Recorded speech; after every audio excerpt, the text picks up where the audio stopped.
그런 성전의 청결의 의미에 대해서 말씀을 드립니다. 예수님이 예루살렘 성전을 2번씩이나 찾아가시어 그곳에서 매매하는 자들, 돈 바꾸는 자들, 비둘기 파는 자들을 심한 꾸짖음과 책직으로 정결케 하신 일은 우리에게 너무나 크나큰 교훈을 주고 있습니다. 장사하는 집을 만들지 말라고 말씀하셨고 강도의 구열을 만든다고 주님께서는 그들에게 말씀하셨습니다. 오늘날 살아가는 우리들도 하나님의 성전된 우리 마음, 하나님의 교회를 깨끗하게 하지 못하고 더러운 대로 그대로 내버려 두고 사는 경우들이 너무나 많이 있습니다. 이럴 때 주님께서 우리에게 찾아오셔서 우리에게도 이와 같은 장사하는 집을 만들었고 강도의 구렬로 만들었다고 하는 책망을 받아서는 안 될 것입니다. 우리의 마음을 정결케 하여 예수 그리스도를 영접하고 주님과 함께 동행하며 주님과 함께 생활하는 삶을 살아가시는 성도들이 되시기를 주님의 이름으로 축원드립니다.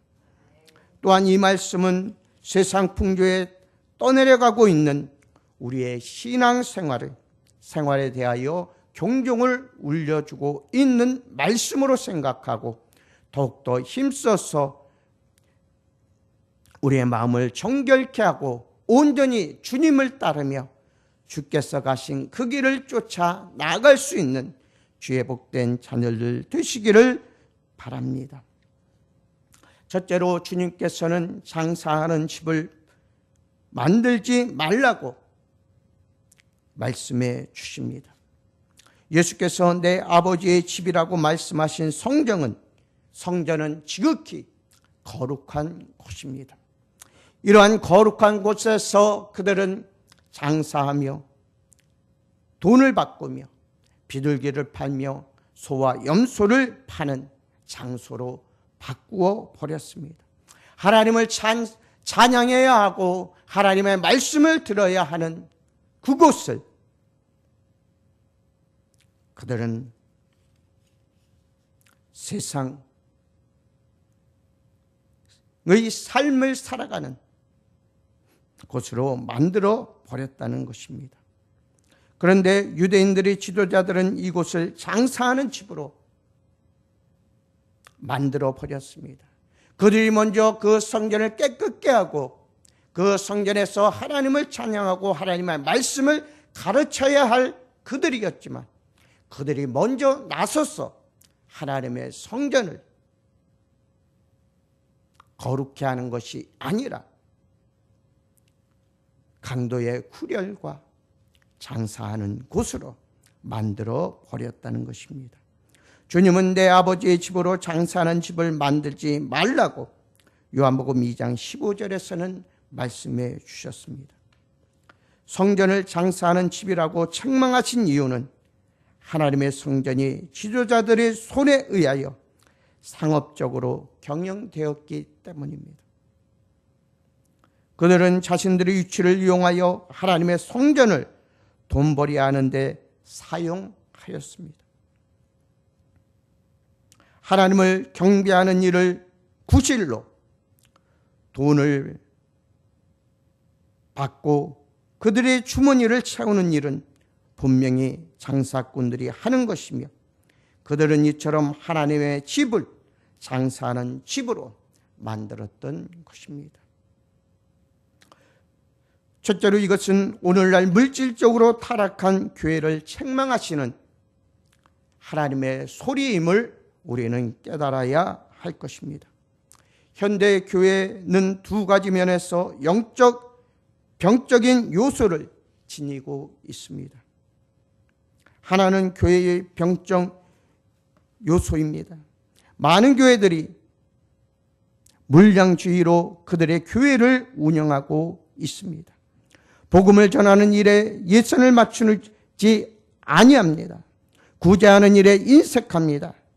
다만 교회를 미화시키는 일에 열중합니다. 자기 교회의 건물 확충이나 새 성전 건축을 위한 일에만 신경을 곤두세우고 있습니다. 다른 한 가지는 교인의 병적인 요소입니다. 많은 교인들이 기복신앙을 가지고 교회에 나오고 있습니다. 그런데 하나님이 우리에게 약속하시고 우리가 바라기를 원하시는 축복은 어떤 것입니까? 바로 우리 주 예수 그리스도의 아버지께서 그리스도 안에서 하늘에 속한 모든 신령한 복으로 우리에게 복 주시기를 원하신다고 에베소서 1장 3절에서 5절에서는 말씀해 주십니다.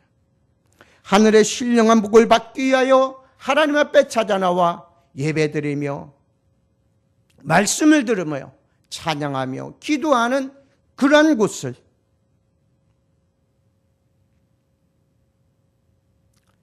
세상적인 목적으로 사용하는 그런 교회 지도자들이 예전이나 지금이나 많이 있다는 사실을 우리에게 잘 가르쳐주고 있습니다. 많은 교인들이 이처럼 하늘에 속한 신령한 복을 바라는 생활이 아니라 땅에 속한 세상적인 복, 물질적인 축복만을 바라고 하나님 앞에 찾아 나오고 있다는 사실입니다.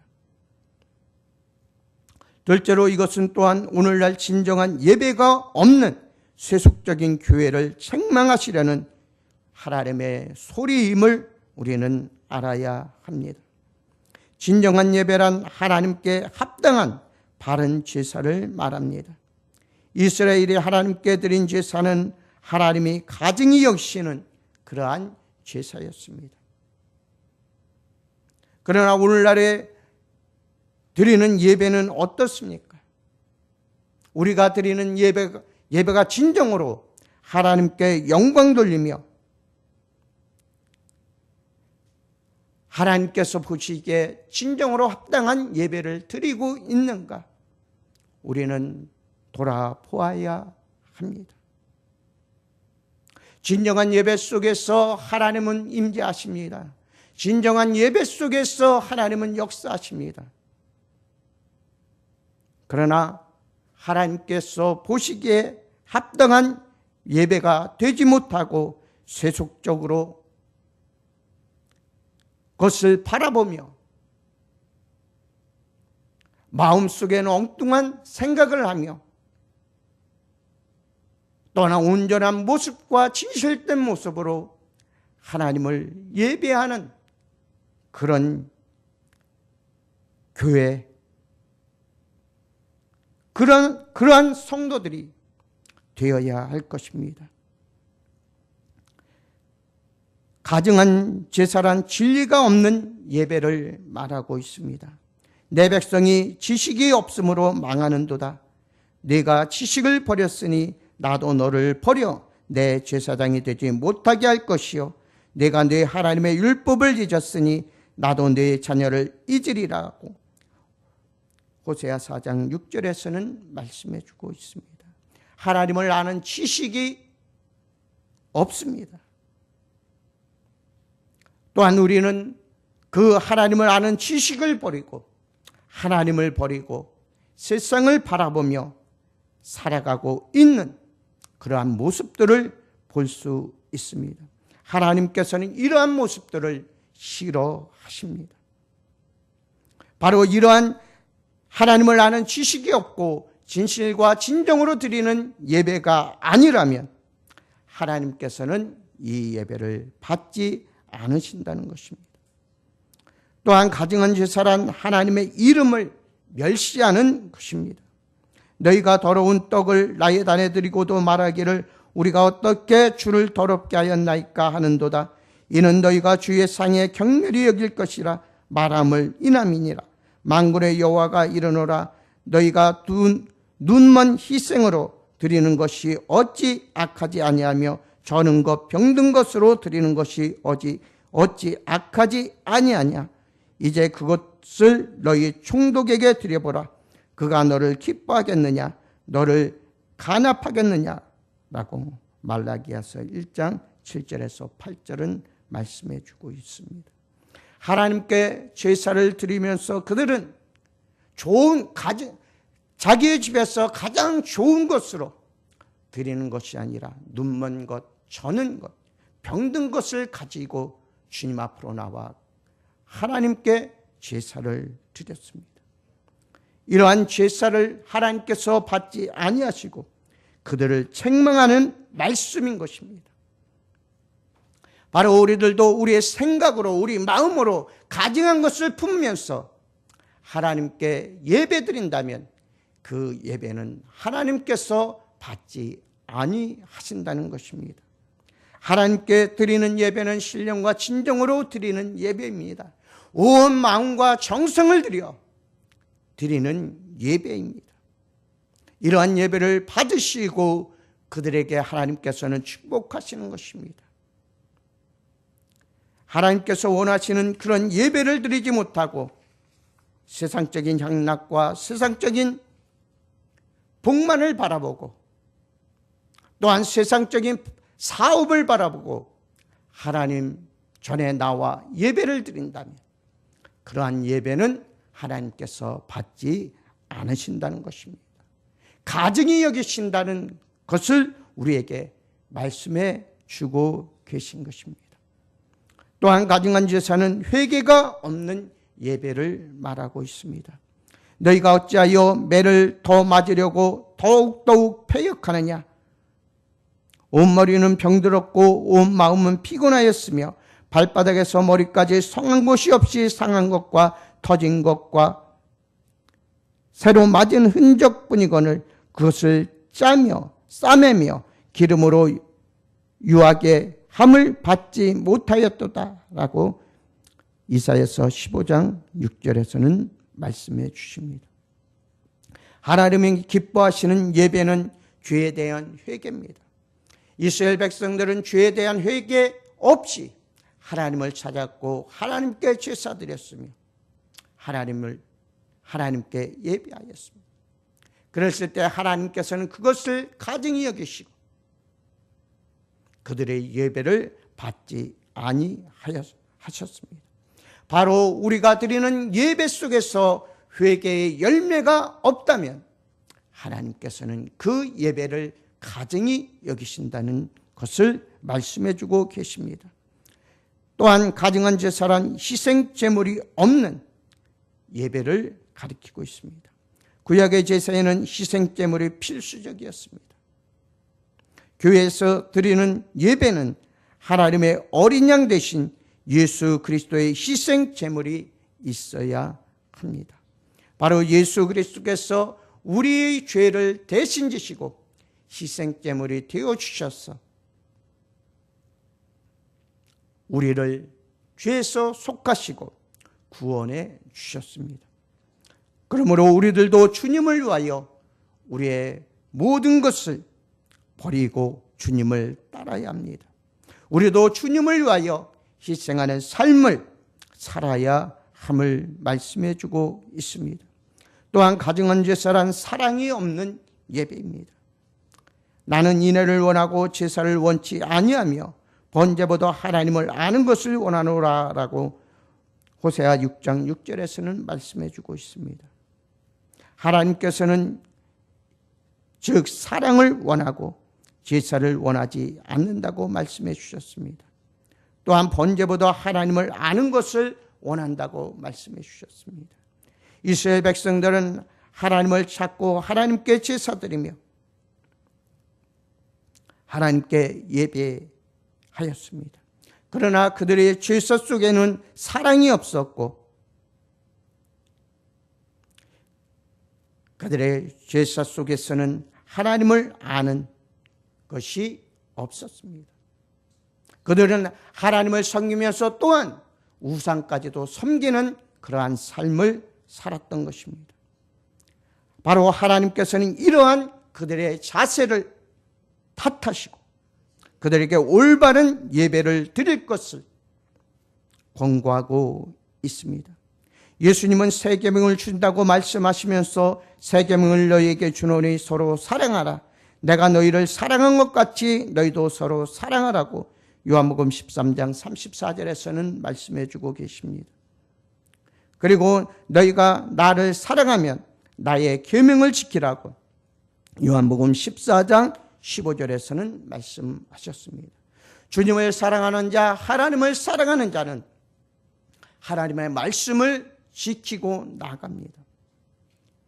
이스라엘 백성들에게 하나님을 사랑하는 마음이 없었기 때문에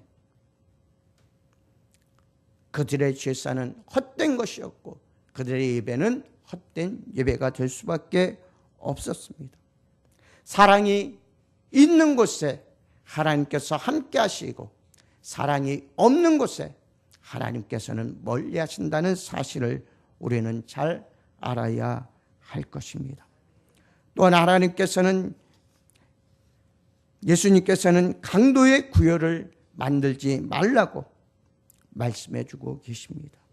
예수님은 내 집은 기도하는 집이라 일컬음을 받으리라 하였거늘 너희는 강도의 구별을 만드는도다 라고 말씀하셨습니다. 이 말씀을 하시게 된 것은 하나님의 성전이 예수님이 보시기에 마치 강도들의 소굴처럼 보이셨기 때문입니다.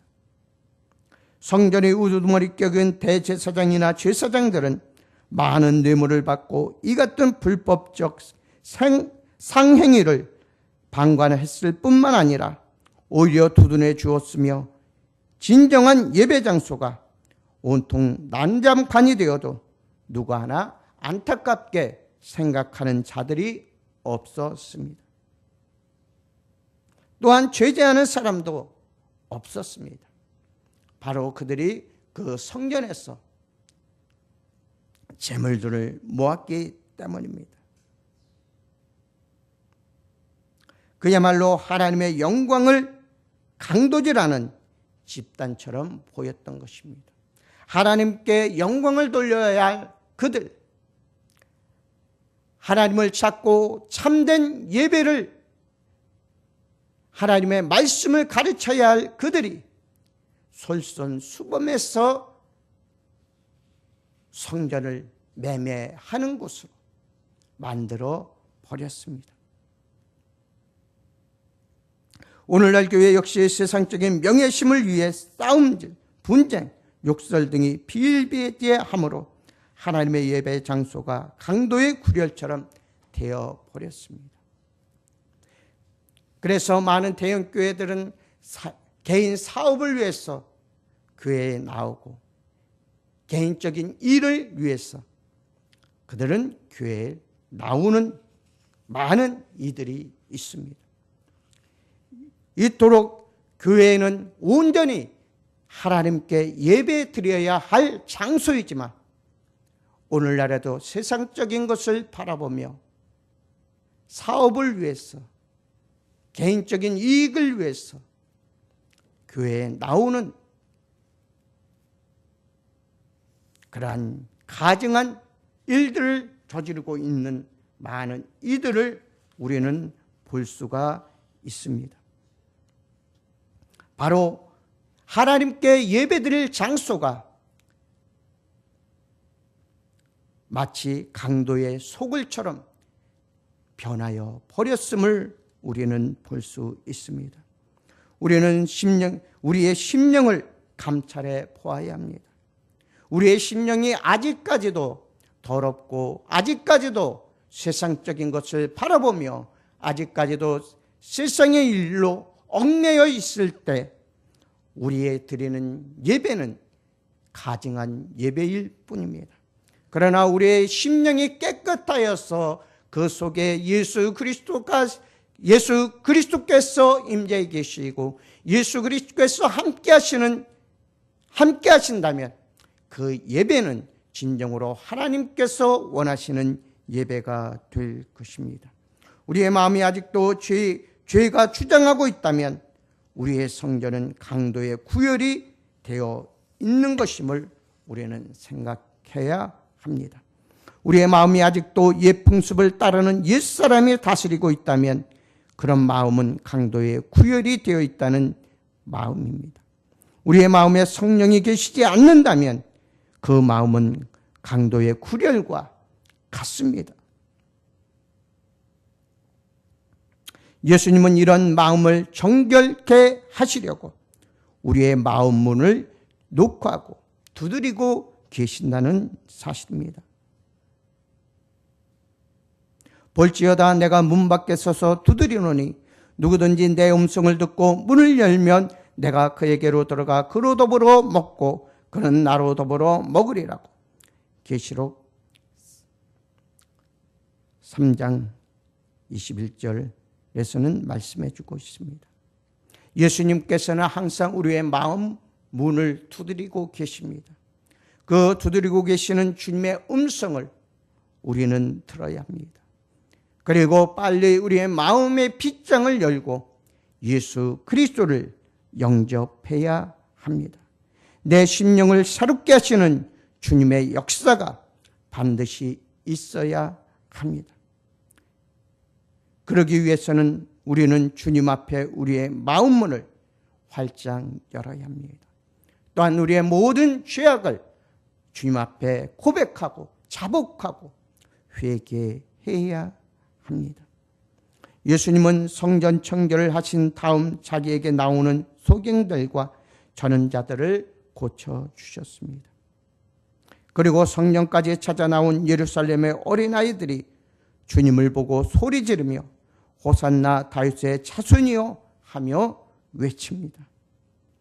이때 성전에서 이 모양을 바라본 대제사장들과 서기관들은 분이 여기며 또 이상한 일로 여깁니다. 장사하는 장사꾼들의 눈에는, 강도질하는 강도들의 눈에는 이상한 일이 아닐 수가 없었습니다. 예수님의 청결의 채찍이나 예수를 높이는 일들이 분함이 아닐 수 없었습니다. 그들은 참된 메시아를 보지 못하였기 때문입니다. 예수님은 지금도 오른손에 7뼈를 붙잡고 7 군추대 사이를 다니시며 그의 몸된 교회들을 일일이 살펴보고 계십니다. 그리고 회개하라고 외치고 계십니다. 우리는 그 주님의 소리를 들어야 합니다. 그 주님의 소리를 듣는 자는 회개할 것이요, 그 주님의 소리를 듣지 못한 자는 진정으로 저주 안에 살게 될 것입니다. 예수님의 손에는 더러운 성전을 정결케 하시는 징계의 채찍을 가지고 계십니다. 우리가 장사하는 집이 되어버린 우리의 교회를, 강도의 구별이 되어버린 우리의 마음을 그대로 방치해 둔다면 그는 여지없이 그의 채찍으로 정결케 하시는 역사를 이루실 것입니다. 그렇기 때문에 우리는 예수 그리스도의 음성을 듣고 우리가 회개하여 마음을 정결케 하고 주님과 함께 동행하며 온전한 모습으로 하나님께 영광 돌리며 예배드리는 귀한 성도들이 되시기를 주님의 이름으로 축원드립니다. 기도하시겠습니다. 아버지 하나님 감사합니다. 오늘은 성전 청결의 의미에 대해서 말씀을 드렸습니다. 유대인들은 하나님의 거룩하신 성전을 장사하는 집으로, 강도의 구렬로 만들어 버렸습니다.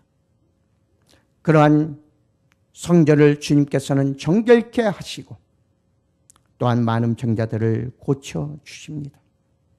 아버지 하나님이여, 우리와 늘 함께하여 주시고 인도하여 주옵소서. 우리의 마음, 우리의 성전을, 우리의 교회를 우리도 장사하는 집으로, 강도의 구렬로 만들지는 않았습니까?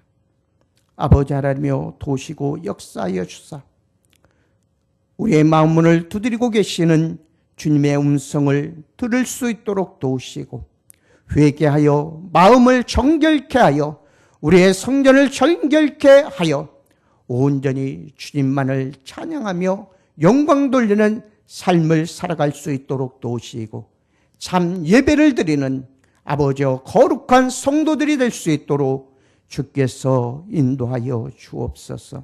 참된 믿음과 소망으로 주님을 찾을 수 있도록 도우시고 참된 사랑으로 성도들이 하나가 되어 온전한 모습으로 합력하여 선을 이룰 수 있도록 도우시고 하나님의 참 복음만을 증거할 수 있는 삶을 살아갈 수 있도록 주께서 인도하여 주옵소서. 오늘 하루도 주께서 지키시고 악한 세력 틈타지 못하도록 도우시고 온전히 우리의 마음을 정결케 하는 아버지 하나님의 거룩하신 피로 우리의 마음을 정결케 하여 주옵시고 온전히 주님만을 따르며 주님만을 의지하며 하늘의 소망만을 바라보고 달려나갈 수 있는 주의 복된 자녀들 될 수 있도록 주께서 축복하여 주옵소서.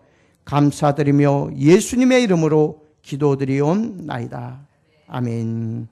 하늘에 계신 우리의 아버지